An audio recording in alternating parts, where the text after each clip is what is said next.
और अमर लॉकडाउन के चलते डेटिंग ऐप पर मिलते हैं। उसी बीच उनकी बॉन्डिंग बहुत अच्छी बन जाती है और दोनों एक दूसरे से प्यार करने लगते हैं। उससे पहले घर में बात तो कर लो। अरे माँ पापा कभी मना नहीं करेंगे। अमर की बात सुन रश्मि खुश हो जाती है। ऐसे ही दिन बीतते हैं और देखते ही देखते लॉकडाउन खुल जाता है, जिसके अगले ही दिन अमर अपने परिवार के साथ रिश्ता लेकर रश्मि के घर पहुंच जाता है।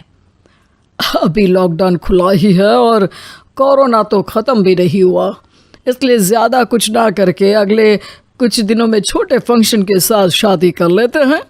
कुछ दिन बाद दोनों की शादी हो जाती है और रश्मि अपने ससुराल पहुंच जाती है। बेटा, शादी तो तूने अपनी मर्जी से कर ली, लेकिन बहू को बोल देना इस घर में हुक्म मेरा ही चलेगा, इसलिए अपना राज जमाने की कोशिश भी ना करें। माँ, रश्मि को यहाँ सिर्फ प्यार, आशीर्वाद और अपनापन चाहिए, पैसा या राज नहीं। बेटी की बात पर सास मुंह बनाए वहां से चली जाती है और अब वो हर रोज रश्मि को परेशान करना और ताने देना शुरू कर देती है। देखो, ये है आजकल की लड़की, इंटरनेट पर लड़कों से बातें करते हुए इन्हें शर्म भी नहीं आती, और यहाँ तो देखो कितनी सीधी सुशील बनकर दिखा रही है। मम्मी, शादी के रिश्ते वाले इंटरनेट ऐप से जब किसी को कोई दिक्कत नहीं है, फिर डेटिंग ऐप के जरिए मिलना किस तरह गलत हो सकता है? रश्मि के डेटिंग ऐप वाली बात सुन उसकी हैरान सास तुरंत तुनक कर पूरे घर को सिर पर उठा लेती है, जिसकी आवाज़ सुन अमर और उसके पापा भी वहाँ आ जाते हैं। हाय मेरी माता, इतना बड़ा झूठ! डेटिंग ऐप को इंटरनेट के जरिए मिली है बोलकर इस कलमुही को मेरे सर ला बिठा दिया। अरे नास पिटी, तुझे जरा भी शर्म नहीं आई? वहाँ न जाने कितने लड़कों से गुलू गुलू करके तुझे मेरा ही लड़का मिला था फंसाने के लिए। माँ, मुझे तो समझ नहीं आ रहा क्या बोले जा रही हो। डेटिंग ऐप इस्तेमाल करना कोई अपराध नहीं है, और तुम रश्मि को ऐसा कैसे बोल सकती हो? मैं भी तो था उस ऐप पर। पहले उसके लिए माँ से झूठ बोला और अब लड़ाई कर रहा है। सास और अमर की बात सुनकर रश्मि हैरान खड़ी रहती है। अमर, तुमने घर में झूठ क्यों बोला? ये सब देख रही हो ना, इसी की वजह से झूठ बोलना पड़ा। एक तरफ अमर और रश्मि की ये बात चल रही होती है, वहीं दूसरी तरफ सास का नॉन स्टॉप क्लेश सबको परेशान कर देता है। सब एकदम चुप, जो हुआ सो हुआ, अब मुझे कुछ ना सुनाई दे। पति की बात सुन सास चुप होकर वहां से चली जाती है, लेकिन अब वो रश्मि के सिर दुनिया भर के सारे काम डालकर उसका जीना पहले से भी ज़्यादा मुश्किल कर देती है। मम्मी, मैं आपका गुस्सा समझ सकती हूँ, आपको जो करना है कर लीजिए, मैं कभी कुछ नहीं बोलूँगी। उम्मीद है किसी दिन तो आपका गुस्सा शांत होगा और नफ़रत प्यार में बदलेगी।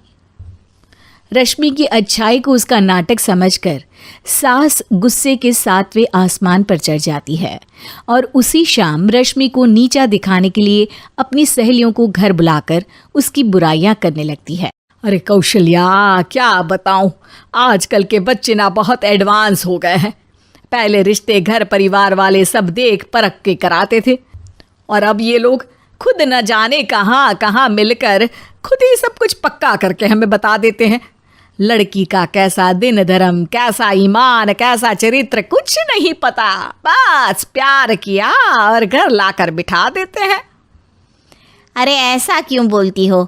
आजकल बच्चे अपने आप में बहुत समझदार हो गए हैं, और फिर पूरी ज़िंदगी तो उन दोनों को ही साथ निभानी है। अपनी पसंद से शादी कर भी ले तो क्या दिक्कत? तू ही देख ले, पहले इतना अच्छा बेटा और अब सोने पर सुहागे जैसी सर्वगुण संपन्न बहू।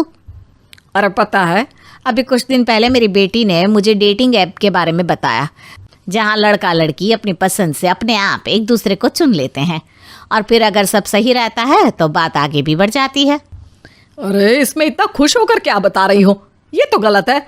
न जाने कौन क्या है, कितना झूठ कितना सच है। अरे पर सोचो, जब तुम किसी के बताए रिश्ते को देखने जाते हो तो क्या एक ही बार देखने से सच झूठ का पता लगा सकती हो?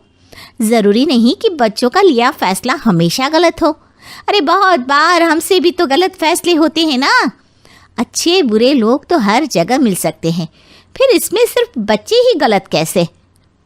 सहेलियों की बात सुन सास सोच में पड़ जाती है और इसी तरह कुछ दिन बीत जाते हैं जिसमें ना तो वो रश्मि को परेशान करती है और ना ही कोई ताना सुनाती है, जिसे देख रश्मि परेशान हो जाती है।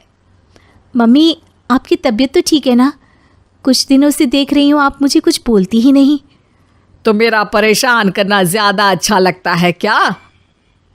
नहीं, आपकी शांति उससे ज्यादा परेशान कर रही है। शांति इसलिए है क्योंकि मुझे एहसास हो गया है कि गलत तुम लोग नहीं, मेरी सोच है। प्यार तो एक सुंदर एहसास और शादी खूबसूरत साथ है। अगर ये साथ सच्चा है तो कहीं पर भी किसी भी तरह जुड़ा हो उससे कोई फर्क नहीं पड़ता। आप कौन है? इतनी अच्छी बातें मेरी पत्नी तो नहीं बोल सकती। क्या आप भी?